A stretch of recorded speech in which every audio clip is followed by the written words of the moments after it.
Hi friends, कसे आहात तुम्ही? आय होप तुम्ही सगळे एकदम मजेत असणार. तर आजचा व्हिडिओ हा गायडन्सचा व्हिडिओ आहे. मी तुम्हाला गाईड करणार की तुम्हाला काय करायला हवं किंवा काय नाही करायला हवं. आणि हे टाईमलेस रीडिंग आहे. तुम्ही जेव्हा कधी पण बघत असेल तेव्हा हे गोष्ट लागू होणार. ओके, सो सोपी आहे. तुम्हाला कोणतं पण एक कार्ड चूज करायचं आहे, पाईल नंबर 1 आणि पाईल नंबर 2, आणि ते पण आपल्या इंट्युशन थ्रू. सो ज्यांनी पाईल नंबर 1 हा चूज केला असेल त्याच्यासाठी हेच गायडन्स आहे की तुम्हाला तुमच्या करिअरवर जास्त फोकस करायला हवं, नाही की लव्ह लाईफमध्ये किंवा पर्सनल लाईफमध्ये. सध्या तुम्हाला तुमच्या फक्त आणि फक्त करिअरमध्ये कॉन्सन्ट्रेशन दिलं पाहिजे आणि एकदम तुटून पडायला पाहिजे. कारण की जर तुम्ही थोडीशी मेहनत घेतली तर तुम्हाला खूप जास्त बेनिफिट्स मिळणार आहेत.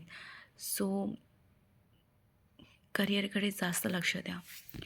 आणि ज्यांनी पाईल नंबर 2 हे चूज केलेलं आहे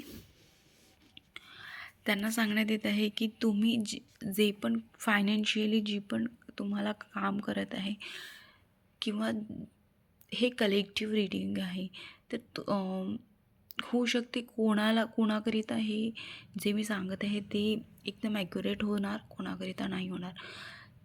तर चॅरिट हे सांगत आहे, तुम्हाला मी हे गायडन्स देऊ इच्छिते की तुम्ही जर कोणती प्रॉपर्टी किंवा काही घेत असेल तर ते विचारपूर्वक घ्यायला हवं. आणि ती जितके पण लिगली डॉक्युमेंट्स असेल त्यांना साईन करताना वारंवार त्यांना पूर्णपणे चांगल्याने वाचून 4-5 लोकांना विचारूनच ती प्रॉपर्टी खरेदी करा आणि त्याच्यावर साईन करा. बस मला फक्त इतकंच गायडन्स द्यायचं आहे. अशा चांगल्या व्हिडिओकरिता सबस्क्राईब करा चॅनल. जर हे व्हिडिओज आवडत असेल तर लाईक करा आणि शेअर करा.